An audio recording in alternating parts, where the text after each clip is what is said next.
Well, hey guys, listen, I want to test the theory about whether it's better to play safe and lay up versus just go for it.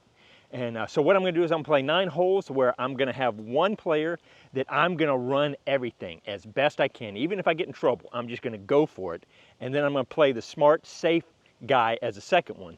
And we're going to see how we do from the blues, from the longs here at Inverness, and see if my theory is that they're going to supposedly even out. But let's see how it does, because you never know how I'm going to be playing today, so this will be an interesting test.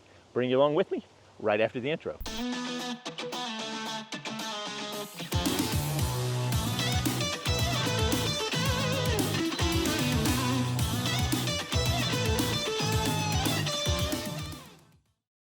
All right, so since I don't know what I'm going to be throwing, I've got a full bag. I rarely have this many discs out on the course, but we're going to see what we can do. I try to double up on some things, so we'll just see how we do.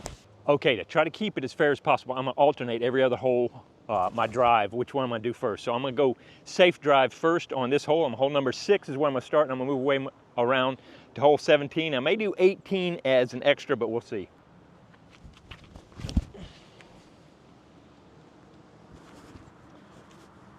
Boy, the wind was beating that down, but that safe play is to make sure I just get into the opening over there. So now, the thing is with this wind, it's going to be sketchy, but I'm going to go for it. I'm going to try to just bomb this through the gap, let it flip up, and go to the basket. This is a par 3, so the only way to birdie it is to just rip it.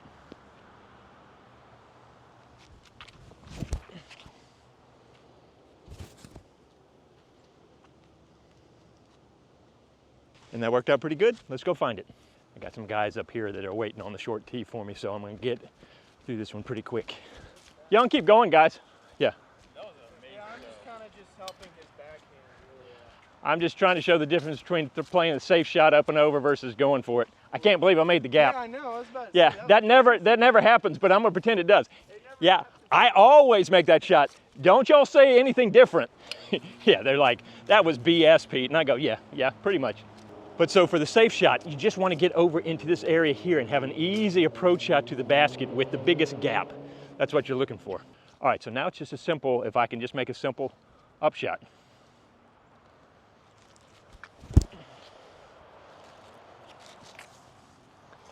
And the nice thing is you've got the basket and the slope ground as a backstop. So hopefully you've done that and it's pretty stress-free. Now with going for it, you've got the danger of, if you miss the gap and get caught up in there, you're just dead in jungle. Then you've got OB water, and you've got water down here, and then OB road. So there's so much trouble that can come about by going for it.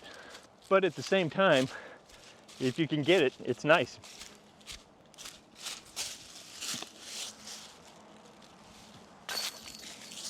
All right.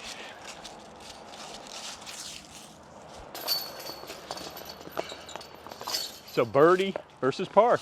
See, and that's some of my theory, is that if you're playing well, going for it is obviously going to score you some more strokes. The question is, if you're off on a hole or two, going for it could bring in bogey and double bogey. And so you have to spin some birdies just to get back to regular. So it's kind of a balancing game, how you're feeling or whether you need to go for it.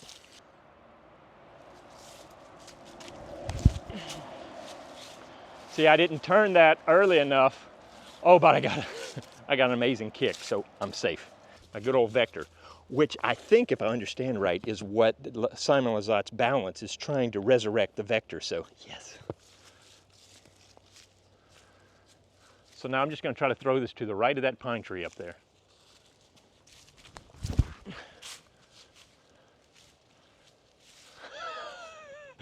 Or just ricochet off the pine tree and push left. Yeah.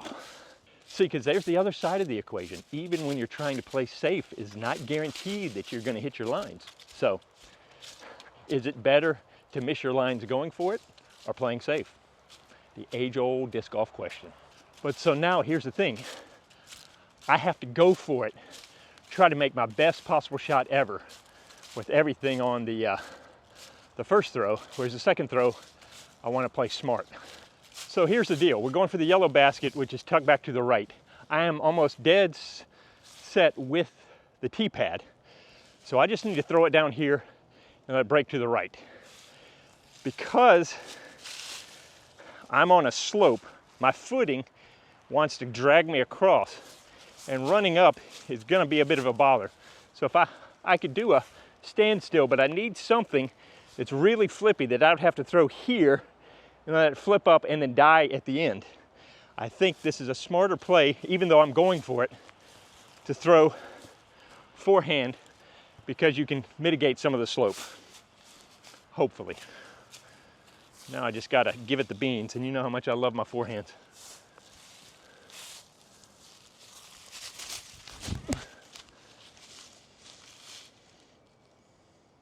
Oh, yeah, you can see I yanked it over. The hill dragged me down this way, and I ended up pulling across.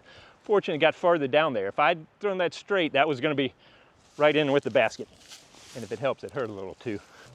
Now, you might not be able to see it, but I got these two little guys right here that are right in my way.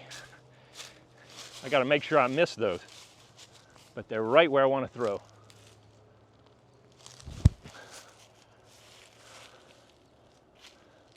Ooh, I pushed, because I had to squeeze by these, I actually pushed a little longer. I wanted to stop in the middle of the fairway. Might have hurt myself. That was, once again, playing smart. And let's face it, playing smart, it's still the blues at Inverness, so it's not that easy. And let's face it, some of it is just getting out of the car, kind of amped up. There are a lot of people here. And boy, I got a bad roll because I'm back here. My Forrest Gump comes out. I'm not a smart man. I did not throw that well at all. I'm just gonna try to get this around and let it fight back to the right, but I'm gonna more than likely take a bogey on this. Oh, boy, it was trying. It almost got there. Caught that last tree. So I think sometimes you gotta take in consideration your state of mind, your state of being. I'm kind of amped up right now, so that's actually fitting better for just go for it than trying to be calm and make smart shots. So remember, I gotta go for it, I gotta run it, so I can see the basket. So I'm gonna try to slide this over the hill, and I'm going for the basket, even if I blow by it. Oh, whereas this guy, I'm just trying to play smart.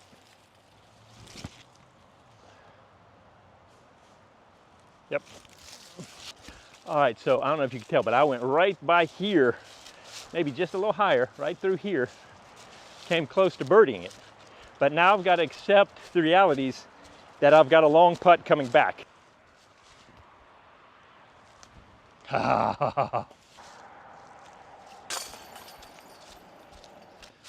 Okay.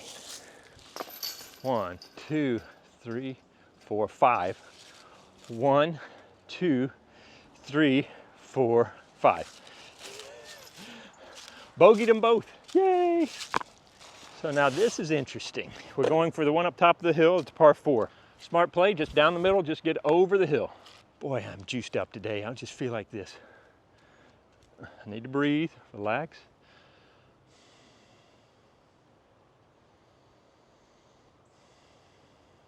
Okay.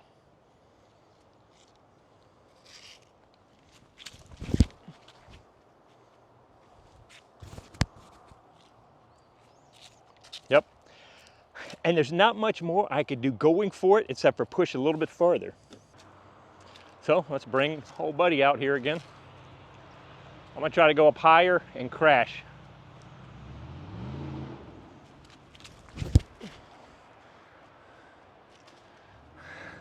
How was that dreaded? I sawed it off inside. So one of the things about going for it, if it's not your normal routine, there's that added chaos of will this work?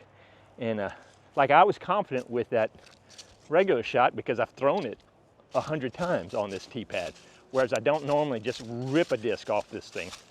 So there's something to that. The only hope I have is I threw it fast enough and hard enough that it pushed to get me close enough to the corner where I can get up and around. And there's that theory, I've talked about this hole. I actually pushed all the way through and got out here, amazingly. Perfect throw with the mid-range and lucky as crap with the driver. Now both of these are gonna look kind of the same from here because there's no reason to lay up. I'm going for the basket with both of them. I pulled that to the right. Well, there's one way to lay up.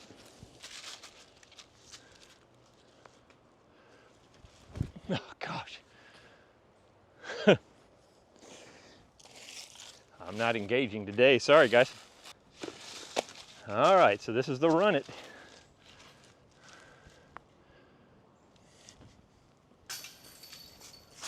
Whereas this is the play it safe shot, but the good news is my flick putt is pretty much the same unless I'm just blasting at it. I'm gonna float it up, and even if I miss, I'm usually right by the basket. So I can run it most of the time and still be safe.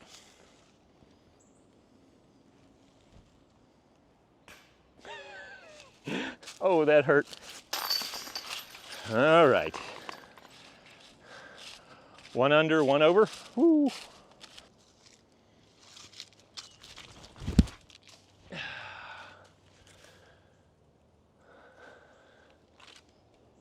I'm pushing out to the left, but I got fortunate once again with the kick, put me in a safe enough place. So for this one, I'm just gonna throw a hex, just try to throw it straight down the middle, get a good lie for the approach shot.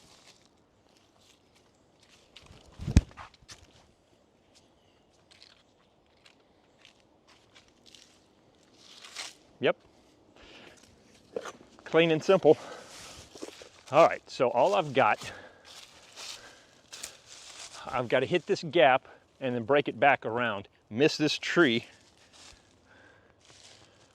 This is a tough shot.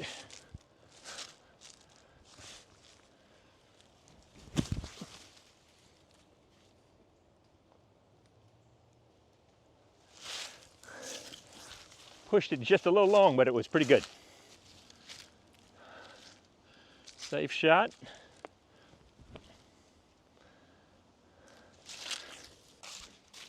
That's my par for the safe one. The other nice thing about the flick putt is that would be a pain in the butt to try to putt any other way.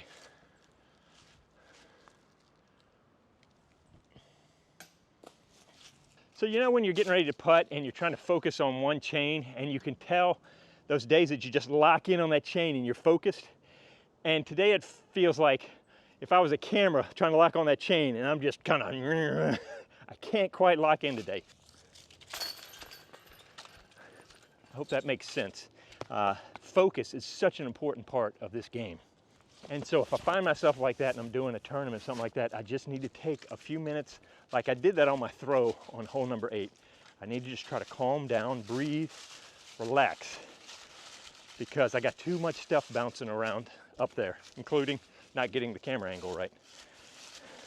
So as you're playing, take stock of how you're doing emotionally, physically, and anything you can do to combat the craziness. Because man, I just feel scattered. But I've got to be able to be professional and fight through that. Because that's kind of what a professional means, is you push through the chaos.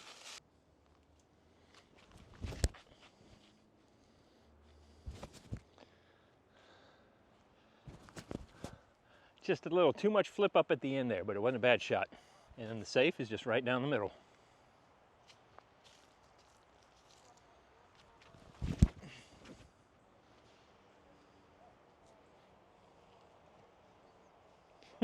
It's crazy, as I hit almost the exact same tree down at the end there. So this guy is my go for it. It clipped the tree over there, tipped it down on edge, and then cut roll back to here. Because it had enough distance to get to the basket, it just caught a limb over there.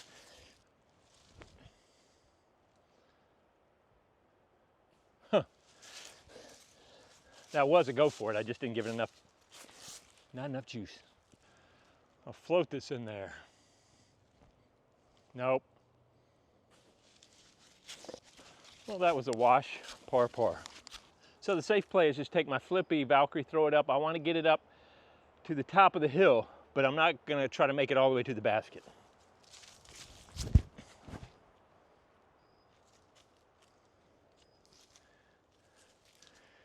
Yep, nice and safe. And I even saw that off a little bit, but because it was so flippy, it just held it for me and kept me out of trouble.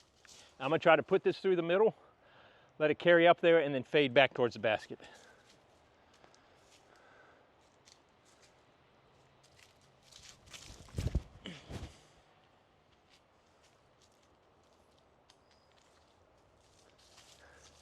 And it's a pull up this hill with the elevation change, so I'm still short, but that was a good throw. Oh, well, that was safe. I never even saw that limb I hit. Ooh, that could have been bad. And so I threw a pretty good shot. I still got a little meat on the bone.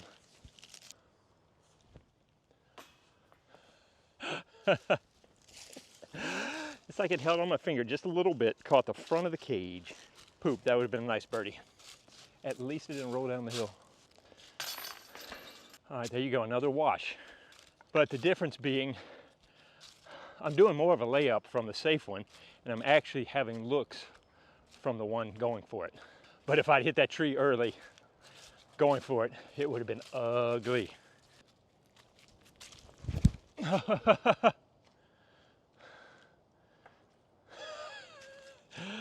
So the first kick was gonna help me out. Second kick, not so much, but it's not the end of the world there. So then my safer play is to take a more flippy disc and just try to get near the short tee pad for a par.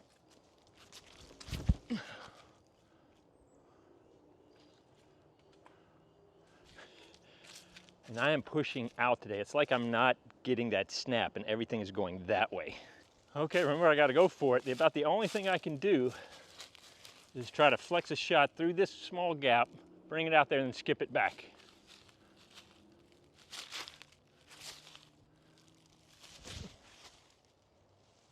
Hit the side of the hill and roll back. Oh. All right. A little too much, but probably should have clubbed down a little bit, but I was kind of going for the skip at the end for, you know, that would have been really cool. See, here we are even with the tee pad. So I know the distance, I know the shot. I just need to throw a nice little forehand that fades into the hill.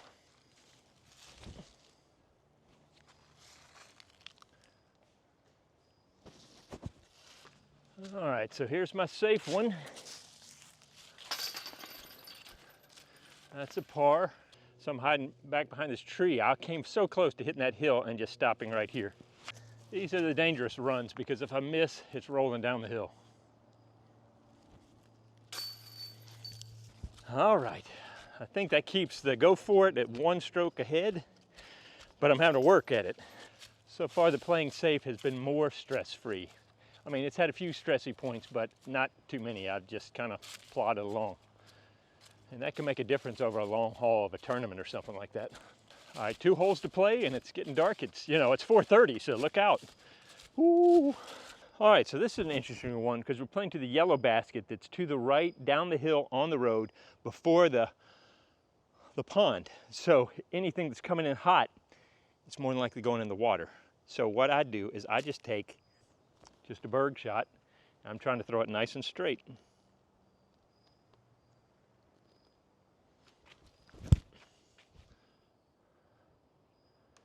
Too straight into that tree. I wanted a little fade on that one. Did you see me debating which berg to use?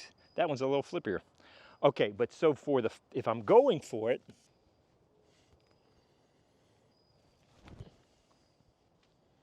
now I need a skip.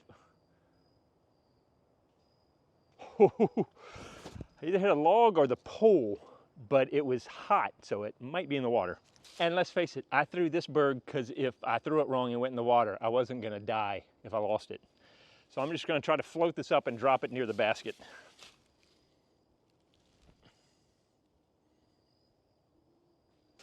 The plop shot is your friend. Well, the good news is I see my disc.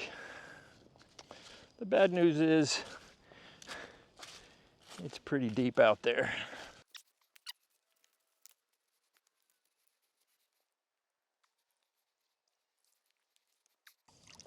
Yay! And let's face it, I threw this disc because I didn't mind losing it. I mean, I minded losing it, but it wasn't gonna be the end of the world if I lost it. Now, because that's swamp there, I'm gonna take this spot. I think that evens it up for the last hole. How about that, ladies and gentlemen? That's drama you can't script right there. Pete, you're a content creator genius. Yep, I know. It's all part of the master plan. Hey, didn't lose it. The first throw really is the same throw for both of them. You're just trying to get up this gap as far as you can. Now, I'm going to throw a high speed relativity for the first one and then my Valkyrie for the second one, because the Valkyrie's got a little more control to it. I think I'm going to throw the Valkyrie. I didn't bring my, well anyway, don't worry about that. But really it's going to be the second shot, whether I try to push it or not, is where the difference may come. Dang it, I said push it. Push it real good. Ooh, baby, baby.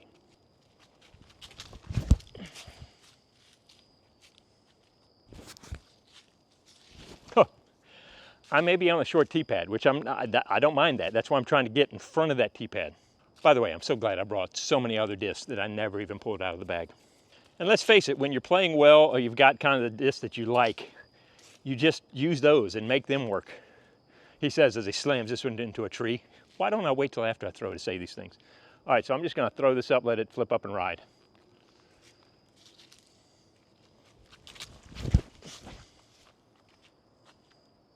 Oh, it was gonna get up there. It wasn't gonna get as far as the other one, but yeah. So while we're walking, let's talk about discs and breaking in discs or whatever. You know, I've never got my tennis ball back from Germany, so I'm having to build in a new relativity, and it doesn't have that same flip up. It doesn't have that same ride yet. So I'm still getting used to it. But whereas I love that Valkyrie and kind of know how it goes, and sometimes that can make all the difference in the world. Most of the time, just that confidence of you know what disc your disc is going to do makes all the difference in the world. So get to know your disc best you can.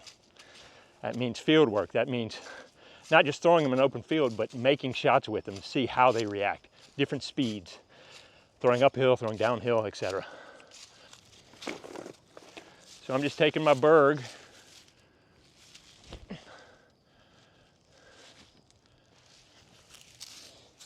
and pushing it up around there. Having the mindset before you start playing oftentimes alleviates the stress and the pressure of, it's like, that was a no-brainer. I didn't worry about it, I didn't fuss about it. I knew I'm gonna play safe and smart, so just put it up around the corner. There wasn't a lot of mental infighting. So come on, Pete, couldn't put it on the front of the tee pad, you had to put it on the back of the tee pad? Goober. Well, the good news is I know this shot. A little nose up, get around it, get around it. Ah, I hate that tree. Poop. And I made it to the hill and I can see the basket. Oh, tell you what, okay. Oh, I remember. I used that one at the Jasper tournament and beat it all up. That's not the Berg I thought it was, and that's why it's going weird on me. If you don't mind, I'm gonna throw this just because that's an aberration of a Berg. Let me throw a regular Berg.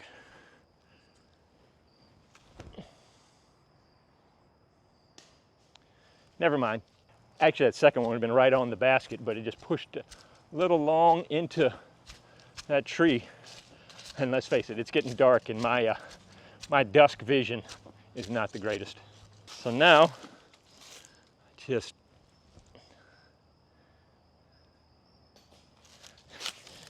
would you believe I was trying to lay up and it just carried, it almost went in. All right, how's this for drama? If I make this shot, it proves going for it is always better than playing it safe. Scientifically proven. If I miss it, it's all crap.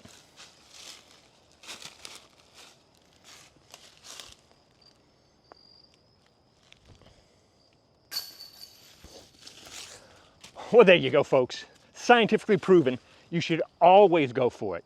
Don't play this smart stuff. Don't lay up. Just go for it. That's my answer for you guys out there. I've proven it. Don't argue with me. I know best. Anyway, I hope that was fun for you. I hope you enjoyed it. Thank you so much for coming around with me. Hey, go out there and go have some fun with some other people. Get out of the house. Go throw some discs. And I hope to see you out on the course.